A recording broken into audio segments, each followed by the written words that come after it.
Сәлем достар, бүгін біз сіздермен бірге осындай өте дәмді бауырсақтар жасайтын боламыз.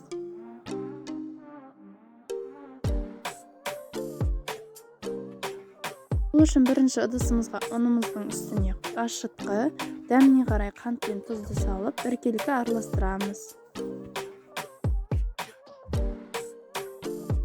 Сосын жылы су құйып, қамыр илейміз. Қамырымыз өте жұмсақ, біркелкі болуы қажет. Қамырды илеп болған соң бірнеше сағатқа ашытып қоямыз. Біздің қамырымыз ашыды.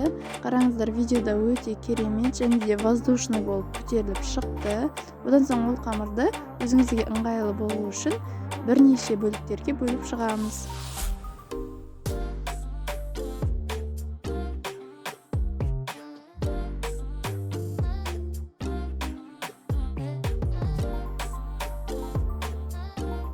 Сосын біздің қамырды видеодағыдай етіп жаямыз. Оны қатты жұқа қылып қажет емес. Содан соң қамырымыздың бауырсақты сіз кесемен кессеңіз де болады, доңғалап, немесе мен сияқты төрт бұрыштап кессеңіз де болады. Кеспес бұрын оны видеодағыдай етіп созып жібереміз. Сосын оны пышақпен видеодағыдай кесіп шығамыз. Сосын біздің бауырсақтарды қызып тұрған майда екі жағынан аударып пісіріп аламыз.